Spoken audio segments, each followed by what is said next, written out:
Several thousand people gathered in Belgrade yesterday evening to rally against Kosovo-Serbia talks on an 11-point agreement proposed by the European Union. The demonstrations came ahead of a meeting to be held between Serbian President Aleksandar Vučić and Kosovo Prime Minister Albin Kurti today in North Macedonia. The protesters are against the Western nations-backed deal to normalize ties between Kosovo and Serbia, which they view as recognition of Kosovo's independence. The protesters held Serbian flags and banners that read, "Kosovo is not for sale, Serbia not European Union, and no to capitulation." Few months back also, tempers had flared up and Serbia had put its army on the highest combat alert after days of escalating tensions between Belgrade and Pristina. In this video, we explain what is the conflict between Serbia and Kosovo and what is the 11-point agreement that has been proposed by the European Union. But before that, don't forget to like, share and subscribe to Oneindia. Kosovo is a small landlocked country in the Balkans bordering Albania, North Macedonia, Montenegro and Serbia. Many Serbs consider Kosovo to be the birthplace of their nation. But of the 1.8 million people living in Kosovo, 92% are Albanian and only 6% are in fact Serbian. The rest are Bosniaks, Gorans, Turks and Roma. After the breakup of Yugoslavia in the 1990s, Kosovo, a province of the former country, sought its own autonomy and independence. Serbia responded with a brutal crackdown against ethnic Albanians seeking independence. This ended in 1999 with a NATO bombing campaign against Serbia. Serbian forces withdrew from Kosovo, but for many Kosovo Albanians and Serbs, the conflict has never been resolved. The NATO-led Kosovo force is still based in Kosovo with a current strength of around 4,000. In 2008, Kosovo had unilaterally declared independence and Belgrade still does not recognize the move. A total of 99 out of 193 United Nations countries now recognize Kosovo's independence, including the US, the UK and 22 out of 27 EU countries. The Serbian government has refused to recognize Kosovo's statehood and still considers it part of Serbia even though it has no formal control there.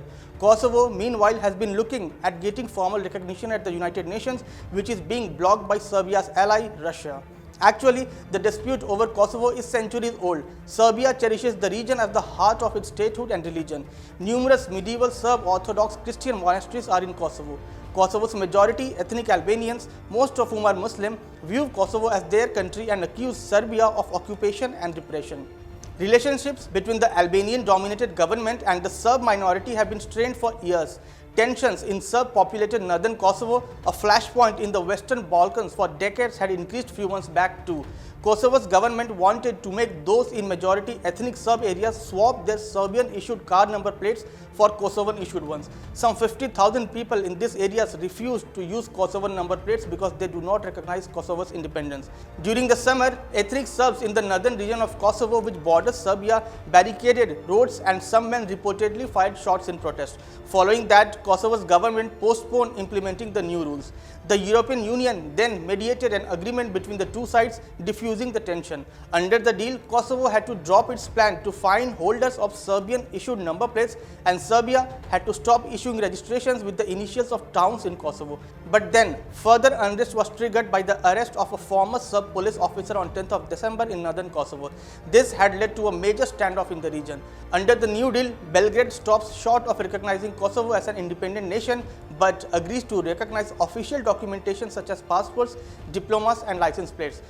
The 11-point plan says that without prejudicing recognition of each other's status, neither side will resort to violence to resolve a dispute nor seek to prevent the other from joining the European Union or other international bodies, a crucial demand from Kosovo. To add to the climate of distrust and gloom, Serbian President Aleksandar Vučić has been calling for deploying Serb troops to northern Kosovo, further fueling fears of a revival of the 1998 war in Kosovo that claimed more than 10,000 lives and left over 1 million homeless.